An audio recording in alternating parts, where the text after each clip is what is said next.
विजय जी, आपको क्या लगता है कि जो मोहन भागवत जी का संदेश था वो क्या सिर्फ उन शिविर में जो मतलब वो ग्रेजुएशन जो शिविर था, जो शिक्षण वर्ग था, उन्हीं के लिए था वो, या ये सीधा संदेश जो है प्रधानमंत्री के लिए था या बीजेपी के नेतृत्व के लिए था? देखिए, पहली बात मैं कह दूं कि संगीत रागी की बात मैं सुन नहीं पाया, तो उस पर मैं कोई कमेंट नहीं कर सकता। लेकिन जो आपका सवाल है उस पर मेरा कहना है कि जैसे हमारे यहाँ कहावत है, कहना बेटी को और सुनाना बहू को। तो कुल मिलाकर ये प्रबोधन वालों को बताया जा रहा था, लेकिन सुनाना दिल्ली को सुनाने की कोशिश हो रही थी। साफ तौर पर है, जो सबसे बड़ा सेवक है उसको अहंकारी नहीं होना चाहिए, तो कौन है सेवक? और फिर प्रतिस्पर्धा की बात, विपक्ष को प्रतिपक्षी नहीं, कुल मिलाकर मोदी जी और बीजेपी के आला कमान और नेतृत्व पर ही नसीहत देने की कोशिश हो रही थी। और ट्रिगर पॉइंट मुझे लगता है जेपी नड्डा का वो बयान चुनाव के दौरान जेपी नड्डा का ये कहना कि पहले अक्षम थे तो जरूरत थी, अब सक्षम हो गई है बीजेपी तो संघ की जरूरत नहीं है। एक बात मेरी समझ से परे है कि ये बात चुनाव के बीच में ये बयान क्यों दिया गया? नड्डा का खुद का बयान था या दिलवाया गया? और इसको थोड़ा पौंछ पांच कर इसको हल्का करने की भी कोशिश नहीं की गई, और संघ का भी कोई रिएक्शन नहीं आया। संघ जैसे नतीजों का इंतजार कर रहा था, और नतीजों के इंतजार के बाद जो मोहन भागवत जी का रिएक्शन आया।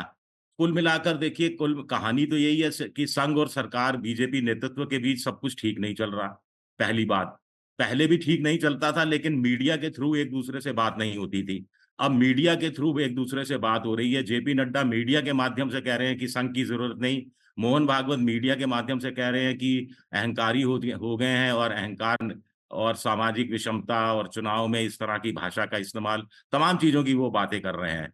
तो ये एक संपर्क का सूत्र जो दोनों के बीच में होना था, एक संवाद का हो, कहीं वो पुल क्या टूटा हुआ नजर आता है, या संघ ने कार्य नहीं किया, ये बात भी वो लेख में स्पष्ट है, इशारों इशारों में, कि संघ उस रूप से नहीं जुड़ा बीजेपी के साथ चुनाव में।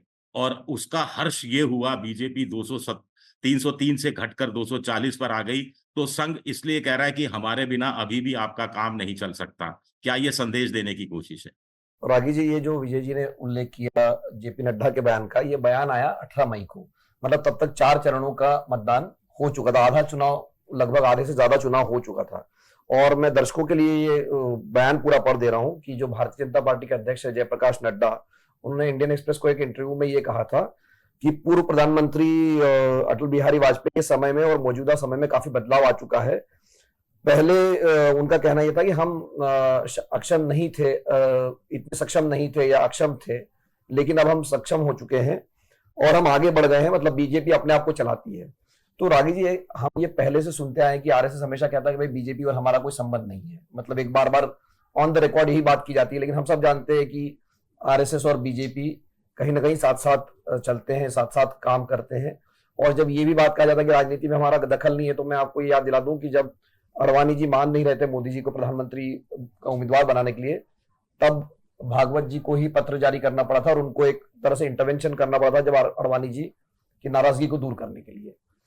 तो ये बयान जो आया नड्डा जी का, इसको आप क्या मतलब, इसका क्या कारण रहा होगा कि भाई अब बीजेपी सक्षम हो गई है, अब हमको आवश्यकता नहीं है? ये इसको इस बयान का कारण क्या रहा होगा आपके हिसाब से?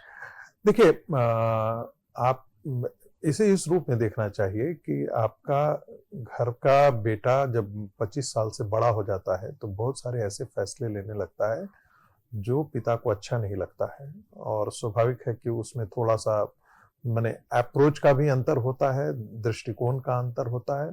और कई बार पिता को यह भी लगता है कि जो मेरा बेटा है वो काम जो कर रहा चाहिए वो नहीं कर रहा है, ठीक नहीं कर रहा है। तो ऐसा होता नहीं, जब परिवार बढ़ जाता है तो ये सब चीजें स्वाभाविक होती हैं कि आती ही आती हैं।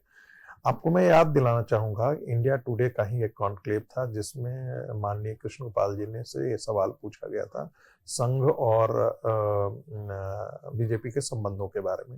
उन्होंने बहुत साफ कहा था, और ये स्वयंसेवक के नाते में 48 साल से मैं स्वयंसेवक हूँ। मेरा मतलब कह सकते हैं 59 साल की उम्र हो रही है, तो 48 साल स्वयंसेवकत्व का रहा है। यही सिखाया भी जाता है कि राष्ट्रीय स्वयंसेवक संघ एक सांस्कृतिक संगठन है और राजनीति में हमेशा हस्तक्षेप नहीं करता है।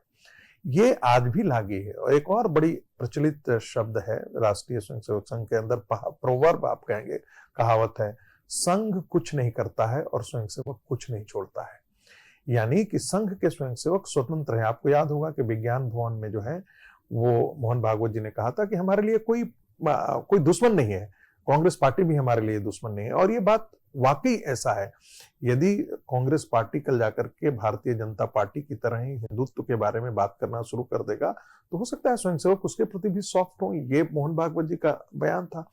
लेकिन अब मैं याद दिलाना चाहूंगा माननीय कृष्णपाल जी ने क्या कहा था। उन्होंने कहा था कि देखिए, वो जब हमसे सलाह लेते हैं तो हम उनको सलाह जरूर देते हैं, जब वो हमसे समर्थन मांगते हैं तो हम समर्थन जरूर देते हैं। हमसे कोई भी है, हम तो ये भी जानते हैं कि शिवसेना के लोग भी यदि राष्ट्रीय स्वयंसेवक संघ से अपने प्रचारक मांगे उनको भी वो शायद प्रचारक दे दें। तो मूल रूप से यह है कि संघ और भारतीय जनता पार्टी दोनों के बीच में एक कड़ी है, संवाद की एक सूत्र है, संवाद का एक चैनल है जिसके द्वारा हम हमेशा वो बातचीत करते रहते हैं। अखिल भारतीय प्रतिनिधि सभा होती है, उसमें भी नड्डा जी जाते हैं। लेकिन हाँ, इसमें भी कोई दो राय नहीं है, बात तो एकदम सच्चाई है कि जो अटल बिहारी वाजपेयी जी के समय जो भारतीय जनता पार्टी थी, आज एक बड़ा संगठन बन गया है।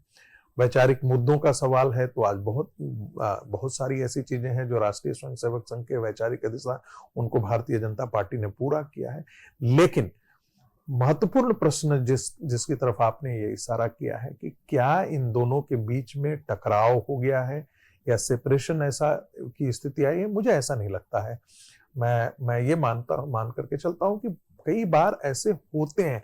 आपको याद होगा कि सुदर्शन जी ने जब एनरॉन वगैरह का प्रोजेक्ट वगैरह शुरू हुआ था तो सुदर्शन जी ने उस समय कहा था ये अर्थ मंत्री नहीं है, अनर्थ मंत्री है। यशवंत सिन्हा के लिए उन्होंने कहा अनर्थ मंत्री हैं। और उस समय भी इस प्रकार की बातें चलती थी, जिस प्रकार कॉर्पोरेट को लेकर के अटल बिहारी वाजपेयी जी की सरकार ने डिसीजन लिए थे। स्वदेशी जागरण मंच उससे पहले 1993 में खड़ा हुआ था और ठीक उससे उल्टे जाकर के 13 दिन की सरकार बनती है और 9वां दिन जो है वो एनरोन प्रोजेक्ट को अप्रूव कर दिया था, जिसके खिलाफ स्वदेशी जागरण मंच ने पूरे देश भर में अभियान चलाया था। तो ऐसी कई चीजें होती हैं वैचारिक मुद्दों पर। लेकिन यहाँ जो बात होती है, हो सकता है कि मुझे इस बात की कोई जानकारी नहीं है कि इन दोनों में टकराव है या क्या है।